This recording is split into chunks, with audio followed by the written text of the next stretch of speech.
UK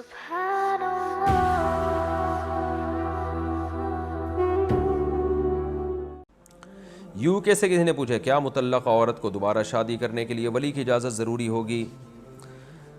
تینوں ائمہ کے نزدیک تو ولی کی اجازت ضروری ہے. امام ابو حنیفہ کے نزدیک ولی کی اجازت ضروری نہیں ہے عورت کے لیے. اور وہ جو حدیث ہے جس میں آتا ہے کہ لا نکاح الا بولی، اس طرح کی جتنی احادیث ہیں جن میں آتا ہے کہ ولی کی اجازت کے بغیر نکاح نہیں ہوتا، تو امام حنیفہ کا چونکہ موقف یہ ہے کہ وہ ہمیشہ قرآن کو حدیث پہ ترجیح دیتے ہیں اور حدیث میں ایسی تعویل کرتے ہیں کہ قرآن کے مطابق ہو جائے.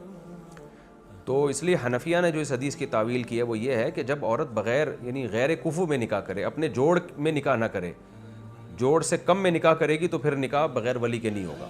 وجہ اس کی ہے کہ قرآن نے نکاح کی نسبت ڈائریکٹ عورت کی طرف کی ہے. حتیٰ تنکح زوجا غیرہ، قرآن کہتا ہے اگر عورت 3 طلاقوں کے بعد کہیں نکاح نہیں کر لیتی تو وہ پہلے شوہر کے پاس نہیں جا سکتی. تو وہاں قرآن نے عورت کی طرف نسبت کی ہے، نکاح نہیں کر لیتی. تو اس سے پتہ چلتا ہے خود بھی کر سکتی ہے. اس طرح بخاری کی حدیث ہے، نبی کی خدمت میں خاتون آئی، عرض کیا یا رسول اللہ میں آپ سے نکاح کرنا چاہتی ہوں. صحیح بخاری کی حدیث ہے. آپ نے نہیں نکاح کیا لیکن کسی اور صحابی نے پیشکش کی تو آپ نے ان صحابیہ کا نکاح ان صحابی سے کرا دیا.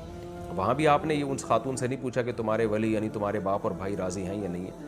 تو اس سے پتہ چلتا ہے کہ ولی کی اجازت کے بغیر بھی نکاح ہو جاتا ہے بشرطے کہ ہم پلہ میں ہو. لیکن بہرحال یہ قابل تعریف عمل نہیں ہے، تینوں ائمہ کے نزدیک یہ جائز نہیں ہے.